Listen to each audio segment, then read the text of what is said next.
Bonjour et bienvenue dans la deuxième saison des podcasts du collectif Voix libérée.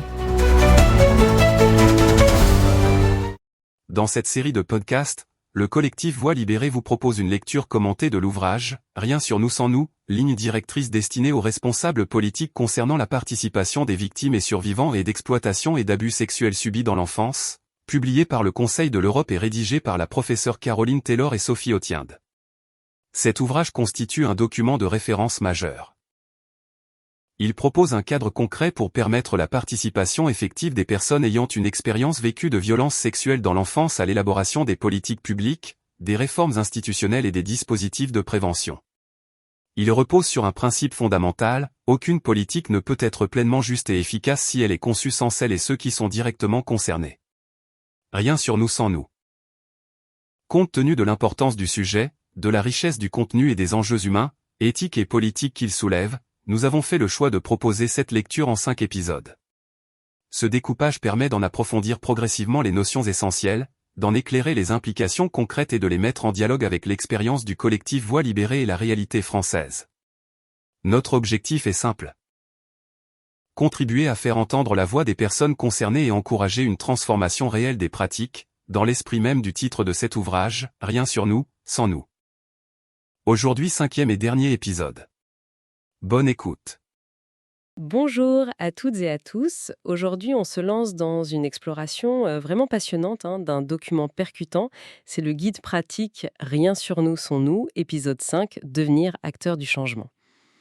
Un texte très dense, oui. Oui, très riche. Et notre mission, là, tout de suite, c'est de comprendre comment on pérennise cette action collective. Comment on fait pour que les recommandations modifient durablement les lois pour les générations futures. Et pas juste faire du bruit, en fait. Voilà, on a sous les yeux ce guide européen et les travaux du collectif Voix libérée. Un groupe super intéressant. Absolument, un groupe qui milite pour faire entendre la voix des personnes directement concernées. Bon, décortiquons tout ça, parce que le message fort ici, c'est que le changement, ça se construit au quotidien. C'est pas juste faire un beau discours lors d'une commission parlementaire. Ah bah loin de là. Le guide montre super clairement qu'il faut sortir du coup d'éclat éphémère. C'est vraiment un travail de l'ombre, un marathon pour bâtir une structure d'influence. Une structure qui tient la route. C'est ça, sur le temps long. Et ce qui est dingue dans ces pages, c'est de voir à quel point cette influence, elle doit s'infiltrer partout. Partout, oui. On a souvent l'image de militants qui se concentrent sur une seule loi, très précise à l'échelle nationale. Mais là, le texte explique que l'action collective, elle touche le sport, l'école, les services sociaux. Même l'urbanisme ? Même l'urbanisme, oui. Mais concrètement, comment un simple collectif peut peser sur des plans d'urbanisme ou des règles sportives ? C'est là toute l'ingéniosité de la méthode. Plutôt que de rester à l'extérieur des institutions, le guide recommande d'investir les comités de quartier, les conseils d'administration d'école. D'être sur le terrain, quoi. Tout à fait. En occupant ces espaces décisionnels au quotidien, les personnes imposent leur réalité technique. Ce qui est fascinant ici, c'est que cette organisation minutieuse à l'échelle locale, ça crée un véritable tremplin vers l'international. Ah oui, l'effet d'entraînement. Exactement. Le document prend l'exemple très précis du mouvement Brave. La coalition européenne ? C'est ça, qui défend les droits des communautés marginalisées. En s'organisant de manière hyper structurée depuis la base, ils sont plus seulement une petite voix isolée. Ils ont carrément obtenu le statut d'observateur au Conseil de l'Europe. C'est fou. C'est une force de frappe monumentale. Quand on lit ça, on sent bien qu'on passe à un tout autre niveau.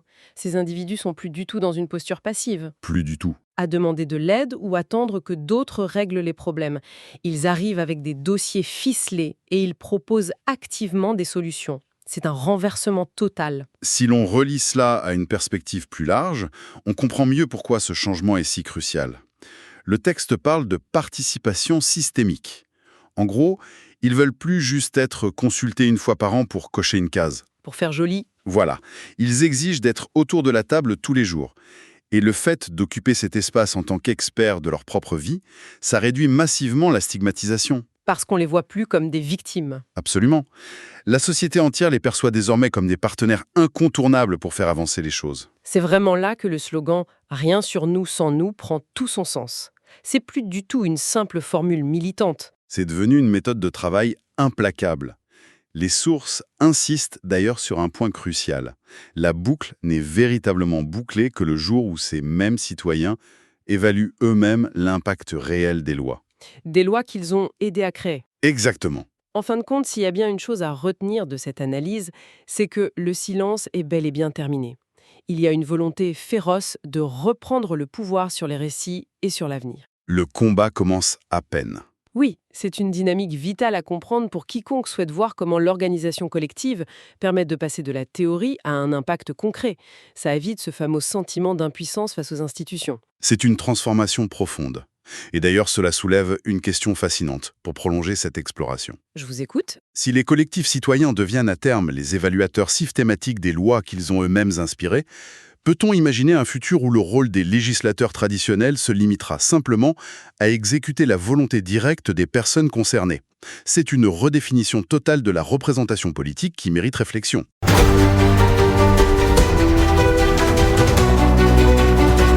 Merci d'avoir écouté cet épisode. Ce podcast est produit et réalisé par le collectif Voix libérée. Pour nous écrire, témoigner ou partager, envoyez un mail à pecantores37@gmail.com. Parce que nos voix comptent, parce que le silence n'est plus une option, parce que la mémoire exige justice et vérité. À la semaine prochaine.